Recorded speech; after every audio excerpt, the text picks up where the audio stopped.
ঘটনা। আজ ভোরে রেজিনগরে আবর্জনা ফেলার জায়গায় মজুদ বোমায় বিস্ফোরণের ঘটনায় হতাহতের এখনো পর্যন্ত কোনো খবর নেই, যদিও আতঙ্ক ছড়িয়েছে এলাকায়। এই সেই জার যেখানে মজুদ করা ছিল বোমা, এবং সেখানেই বিস্ফোরণের ঘটনা ঘটেছে মুর্শিদাবাদের রেজিনগরে।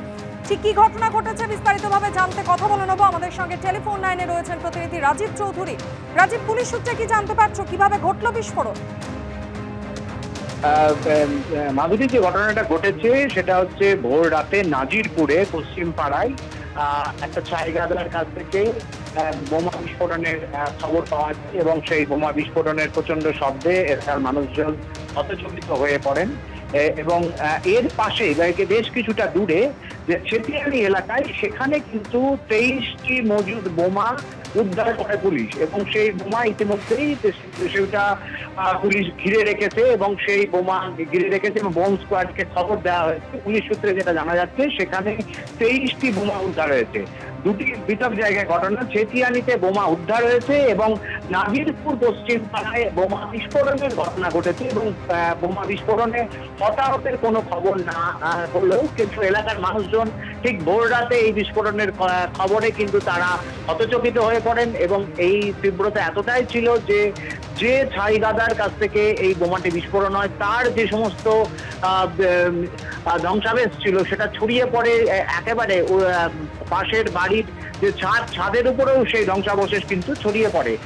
ফলে দুটি ঘটনা ঘটেছে রেজিনগর থানা এলাকায়। একদিকে 23টি বোমা উদ্ধার হয়েছে, যেটা নিষ্ক্রিয় করার কাজ পুলিশ ইতিমধ্যেই শুরু করেছে। আরেকটি জায়গায়, সেটা নাজিরপুরে, সেখানে বোমা বিস্ফোরণের ঘটনা ঘটেছে ভোর রাতে। মাধুরী, ধন্যবাদ রাজীব।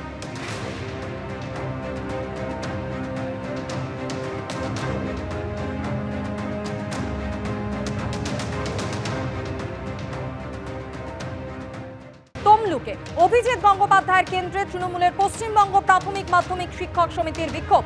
চাকরিহারাদের নিয়ে শিক্ষক সমিতি বসেছে অবস্থান বিক্ষোভে, আর এই বিক্ষোভ কর্মসূচিতে হাজির অখিল গিরি। চাকরিহারাদের নিয়ে শিক্ষক সমিতির অবস্থান বিক্ষোভ। তমলুকে অভিজিৎ গঙ্গোপাধ্যায়ের কেন্দ্রে তৃণমূলের পশ্চিমবঙ্গ প্রাথমিক মাধ্যমিক শিক্ষক সমিতির বিক্ষোভ। বিটন চক্রবর্তী আমাদের প্রতিনিধি এই মুহূর্তে সরাসরি আমাদের সঙ্গে রয়েছেন। বিটন, ঠিক কিসের দাবিতে এই বিক্ষোভ অবস্থান কর্মসূচি? দেখো, এই মুহূর্তে আমরা রয়েছি তমলুকের হাসপাতাল মোড়ে, এবং এই হাসপাতাল মোড়ে ক্যামেরা পার্সন সন্দীপকে দেখাতে বলবো একটি মঞ্চ তৈরি করা হয়েছে প্রাথমিক শিক্ষক এবং মাধ্যমিক শিক্ষক সমিতি তৃণমূল প্রভাবিত, তাদের তরফ থেকে কিন্তু এখানে অবস্থান বিক্ষোভ শুরু করা হয়েছে। কারণটা কি? কেননা তুমি জানো যে কয়েকদিন আগে এসএসসির যে রায় হয়েছে কলকাতা হাইকোর্টের ডিভিশন বেঞ্চে, সেখানে প্রায় 26,000-এর চাকরি বাতিল করা হয়েছে। সেই জন্য দেখা যাচ্ছে যে সেক্ষেত্রে চাকরি বাতিল করা হয়েছে, এবং এর আগে বহু প্যানেল এরকমভাবে বাতিল করা হয়েছে বিভিন্ন রকমের অভিযোগের।